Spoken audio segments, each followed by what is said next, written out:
अगर आप भी चाहते हैं कि किसानों के खिलाफ जो काले बिल पास किए गए हैं उनको सरकार वापस ले, और मेरी तरह अगर आप एक किसान के बेटे हैं तो आप पहले इस वीडियो को देखें, फिर मिलते हैं आपसे अंत तक।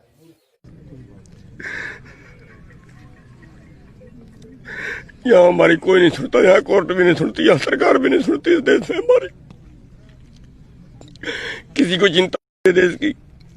मर रहे हैं गरीब लोग, भूख से मर रहे हैं, तड़प तड़प के मर रहे हैं, किसी को चिंता नहीं है हमारी। न सरकार सुनती है न कोर्ट सुनती है।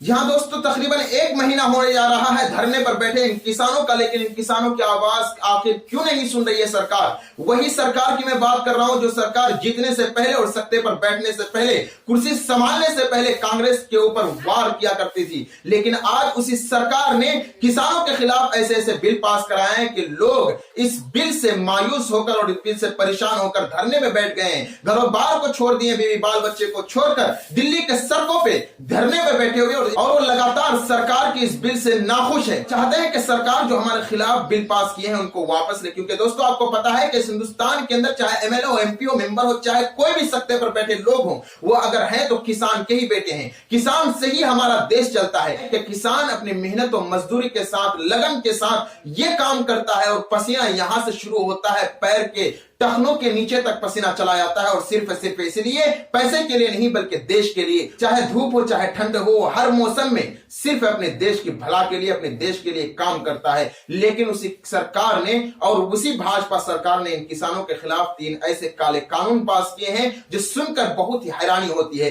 ये वीडियो जो आपने देखी है मेरे दोस्तों, ये हैरत कुन और बहुत ही ज्यादा, चाहे वो सख्त दिल इंसान हो, लेकिन उनकी आंखों से आंसू जरूर झलक गया होगा, क्योंकि इस सरकार ने ऐसा ही काम किया है हिंदुस्तान के अंदर। इन सरकार की वजह से आज हमारी मां बहनें, आज हमारे किसान आज धरने पर बैठे हुए हैं, लेकिन उसके बावजूद भी सरकार की आंखें नहीं खुल रही है। आखिर क्यों? इसलिए कि आप भी अपने घरों में खामोश बैठे हुए हैं। अपने आप को चावल मिल रहा है, रोटी मिल रहा है, लेकिन उसके बावजूद आपको कोई गम नहीं है, कोई गुस्सा नहीं है, क्योंकि आपको तो घर में बैठे पकाया पकाई मिल रहा है। लेकिन वो किसान का क्या होगा जो किसान रातों दिन मेहनत और मजदूरी करके देश के लिए और आप तक खाना पहुंचाने का काम कर रहा है, कार्य कर रहा है, और धान चावल हर कुछ पहुंचा रहा है, उनके लिए कुछ भला नहीं। ये क्या मेरे दोस्तों हिंदुस्तान को आखिर क्या करना चाहती है और क्या बनाना चाहती है सरकार? क्या आप नहीं चाहते हैं कि किसानों के खिलाफ जो बिल पास किए गए हैं उनको वापस कराया जाए? क्योंकि एक काले कानून है, जो कानून पहले से चला आ रहा था, उन कानून को आखिर तोड़ा क्यों गया? आखिर उन कानून की धज्जियां उड़ाई क्यों गई? आखिर एमएसपी को खत्म करके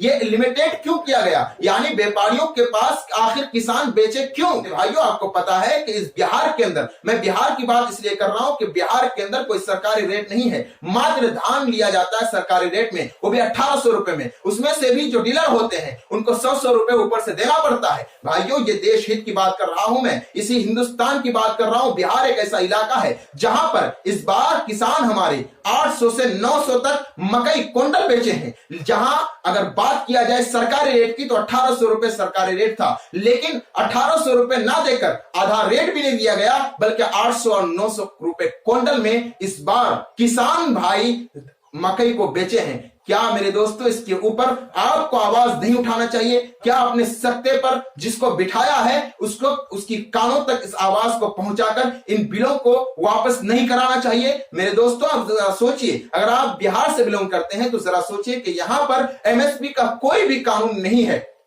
एमएसपी यानी मिनिमम सपोर्टिंग प्राइस, जहां होता है सरकार की रेट। अगर सरकार के 1800 रुपए रेट है तो वही 1800 रुपए किसानों को मिलेगा, लेकिन बिहार के अंदर 1800 रुपए तो क्या, उनका आधा भी नहीं मिलता है। अब मकई की बात कर लें तो आपको बता दिया कि 800 से 900 तक, और भी अन्य खेती है जैसे गेहूं हो गया, धान हो गया, चावल हो गया, ये तमाम के तमाम चीजें सरकारी रेट में नहीं लिया जाता है। आखिर क्यों? हम अगर सत्ते पर किसी को बिठाते हैं तो इसीलिए बिठाते हैं ताकि हमारा भला हो, किसानों का भला हो, ताकि किसान जब भला होगा, किसान जब तरक्की करेंगे तो देश की भी तरक्की होगी। अगर किसानों को हम नीचे गिराने की कोशिश करेंगे तो हमारा देश भी नीचे आहिस्ता आहिस्ता चला जाएगा, क्योंकि अगर किसान खेती नहीं करेंगे तो देश हमारा नहीं चलेगा, जवान नहीं खाएंगे। हमारे एमएलए एमपी जितने भी हैं, जितने भी सत्ते पर बैठे हुए कुर्सी संभाल रहे हैं, कोई भी यहां पर हिंदुस्तान के अंदर सत्तेबाजी फिर नहीं कर पाएगा। तो आखिर इस सरकार को यह बात सोचनी चाहिए कि जिनके खिलाफ उन्होंने बिल को पास किया है वो है कौन? वह है किसान, जिनके आंसू और जिनके पसीने यहां से शुरू होते हैं तो पांव के नाखून तक जा पहुंचती है। उसके बावजूद भी इन किसानों को उनका सही हक और सही पैसा नहीं मिल पाता है। आखिर क्यों? ये मुद्दा है हमारा। और अगर आप भी चाहते हैं कि किसानों के खिलाफ जो बिल पास किए गए हैं उनको वापस कराया जाए और हमारे आवाज को सत्य तक पहुंचाकर उन बिलों को वापस कराया जाए, किसानों का भला सोचते हैं अगर आप भी, तो कमेंट करके हमें बताइए। और हाँ, आपको बता दें कि हमारे वीडियो को ज्यादा से ज्यादा शेयर करके हर ग्रुप, हर फेसबुक, ट्विटर में फैला करके सत्य तक और सरकार तक पहुंचाने का काम करेंगे। तब तक के लिए जय हिंद, खुदा हाफिज। जुल्म के खिलाफ उठाओ आवाज। सब्सक्राइब द सच की आवाज टीवी।